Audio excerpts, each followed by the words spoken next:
დავოსი მთავარი პოლიტიკური თემების და გლობალური გამოწვევების განხილვის ადგილია. მსოფლიო ეკონომიკური ფორუმი მსოფლიო ლიდერებს და წამყვან ბიზნეს კომპანიებს მასპინძლობს. ფორუმში მონაწილეობისთვის ემზადება საქართველოს პრემიერიც ირაკლი ღარიბაშვილი პანელურ დისკუსიებში მიიღებს მონაწილეობას. იგეგმება ორმხრივი შეხვედრებით, რომლებიც საქართველოში ახალი ინვესტიციების მოსაზიდად იქნება გამოყენებული. დღის წესრიგის მთავარი თემა უკრაინა-რუსეთის ომი და ახლო აღმოსავლეთში არსებული მძიმე მდგომარეობა. დავოსის ფორუმიდან მოსკოვი ახალ მძიმე გზავნილებს იღებს. ფორუმს ესწრება უკრაინის პრეზიდენტი, რომელიც დასავლეთ მოსკოვზე ზეწოლის გაძლიერებას და ფრონტის ხაზზე პოზიციების გასაძლიერებლად შეიარაღების სასწრაფოდ მიწოდებას თხოვს. თავდაცვით სფეროში ბუნდოვანი კავშირების გამო ზელენსკი დასავლეთის ცალკეული ქვეყნების მისამართით პრეტენზიებსაც აღარ მალავს. სალომე ქოქიაშვილი ისმის მსოფლიო ლიდერთა გზავნილებს ჩართვა დავოსიდან. სალომე, უფრო კონკრეტულად რა მთავარი აქცენტები და გზავნილები იყო მსოფლიო ლიდერთა გამოსვლებში? მსოფლიო იცვლება მსოფლიო უსაფრთხოების არქიტექტურა, ჩნდებიან ახალი მოთამაშეები და ახალი საფრთხეები და ეს ძალიან კარგად ჩანს დავოსის რიგით 54-მე მსოფლიო ეკონომიკურ ფორუმზეც, განსაკუთრებით მაშინ, როდესაც ჩვენ აქ ვისმენთ მსოფლიო ლიდერთა სიტყვით გამოსვლებს.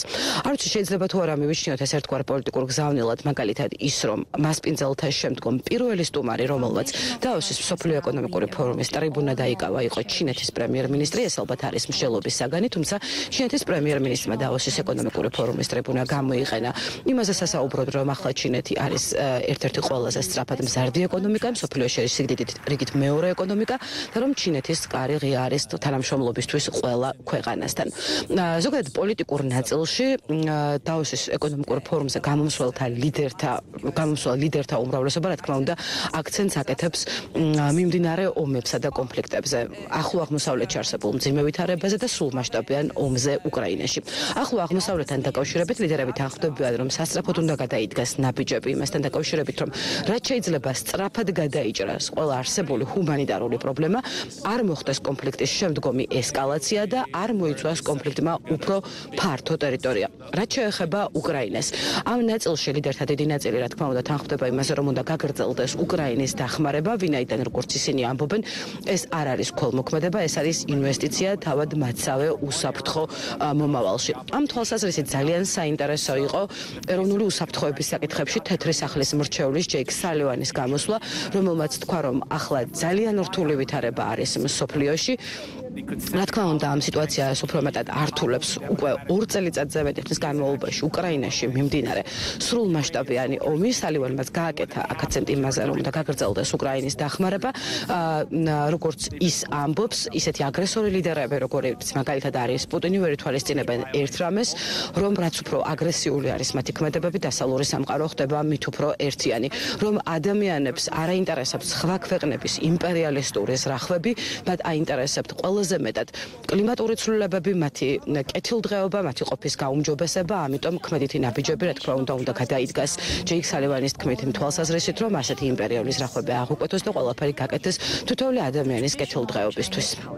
2 წლის წინამდღეს პუტინს მობილიზებული ჰყავდა 180,000 სამხედრო უკრაინის საზღვარზე და ქვეყანა სამი მხრიდან ალყაში ჰქონდა მოქცეული. ის ელოდებოდა სწრაფ გამარჯვებას, რომ ის გაგზავნიდა ტანკების კოლონას კიევში და დაამხობდა უკრაინის დემოკრატიულად არჩეულ მთავრობას, რომ ის შეასუსტებდა ნატოს და აღადგენდა რუსეთის გავლენის სფეროებს. თუმცა მან სათანადოდ ვერ შეაფასა უკრაინელი ხალხი. 2 წელია ამერიკის ხელმძღვანელობით 50-ზე მეტი პარტნიორისგან შემდგარი კოალიციის დახმარებით უკრაინელი ხალხი რჩება უდრეკი მოწინააღმდეგის წინაშე, რომლის ეკონომიკა უკრაინისაზე 10-ჯერ დიდია. მოსახლეობა 3-ჯერ მეტია, ხოლო შეიარაღებული ძალები ოდესღაც მსოფლიოში სიძლიერით მეორე ადგილზე მიიჩნეოდა. 2 წლის შემდეგ პუტინმა არა მხოლოდ ვერ მიაღწია თავის იმპერიალისტურ მიზანს დაიმორჩილოს უკრაინა, არამედ მისმა ინტერვენციამ მხოლოდ გააძლიერა უკრაინის სუვერენიტეტი. ის სუვერენიტეტი, რომლის განადგურებასაც ის ცდილობდა და გააძლიერა ნატოს სიმტკიცე, რომლის შესუსტებაც მას სურდა. ჩვენ გავაგრძელებთ უკრაინის დიპლომატიური ძალისხმევის მხარდაჭერას, რომელიც მიმართულია სამართლიანი და გრძელვადიანი მშვიდობის უზრუნველსაყოფად, რომელიც იცავს უკრაინის სუვერენიტეტსა და ტერიტორიულ მთლიანობას გაეროს წესდების პრინციპების შესაბამისად, რადგან ჩვენ ვხედავთ თუ რა ხდება, როდესაც აგრესორს საშუალებას აძლევენ დაიკავონ მეზობლის ტერიტორია ძალის გამოყენებით და ამისთვის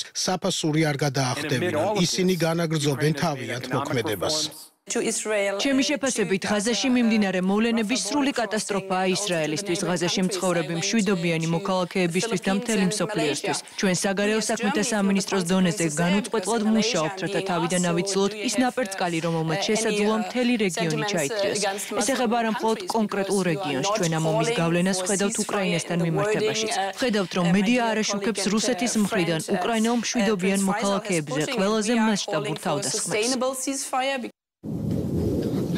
ნდობის აღდგენა ეს არის დავოსის რიგით 54-ე მსოფლიო ეკონომიკური ფორუმის მთავარი დევიზი, ვინაიდან მასპინძლებიც ამბობენ, რომ ახლან ქვეყნებს შორის ნდობის აღდგენა, მეტი კავშირის დამყარება არის სასიცოცხლოდ მნიშვნელოვანი, ვინაიდან როგორი განსხვავებული ხედვებიც არ უნდა გქონდეთ ქვეყნებს სხვადასხვა საკითხთან დაკავშირებით, გლობალური გამოწვევები, ისეთები როგორებიც არის კონფლიქტები, კლიმატური ცვლილებების, სიღარიბის დაძლევა ყველასთვის არის საერთო და ამ გამოწვევების დაძლევა შესაძლებელი არის მხოლოდ და მხოლოდ საერთო ძალისხმევით და ქვეყნებს შორის უფრო მეტი ურთიერთკავშირით.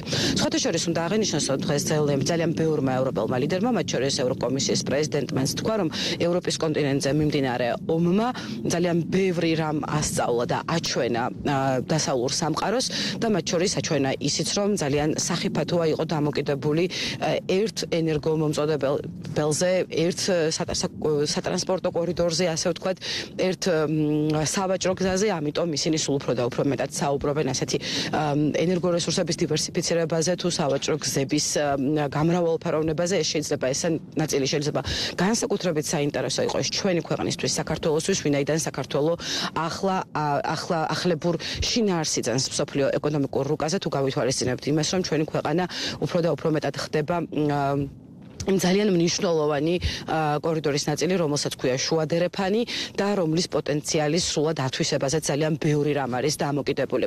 ჩვენ ველით ახლა რა თქმა უნდა დავოში უკვე საქართველოს დელეგაციას, რომელსაც წელსაც ტრადიციულად იხმძღვანელებს საქართველოს პრემიერ-მინისტრი ირაკლი ღარიბაშვილი. ჩვენი ინფორმაციით მას ექნება ასევე რა თქმა უნდა დავოსის ეკონომიკურ ფორუმზე სიტყვით გამოსვლის საშუალება, ის მონაწილეობას მიიღებს სხვადასხვა თემატურ პანელურ დისკუსიებში, თუმცა გარდა ამისა შედგება ორმხრივი შეხვედრებიც. დავოში მე შეგახსენებთ, რომ იმყოფება 60-ზე მეტი ქვეყნის პირველი პირი, 100-ზე მეტი ქვეყნის მაღალი რანგის დელეგაცია და ასევე 1600-ზე მეტი წამყვანი ბიზნეს კომპანიის ლიდერი, რაც ჩვენი ქვეყნისთვის იქნება, რა თქმა უნდა, კიდევ ერთი დამატებითი საშუალება დავოსის მსოფლიო ეკონომიკური ფორუმის ფარგლებში ესაუბროს პარტნიორებს და ეძებოს ახალი პოტენციური ინვესტორები. მადლობა, სალომე ქოქიაშვილი საუბრობდა დავოსიდან პირდაპირ ეთერში.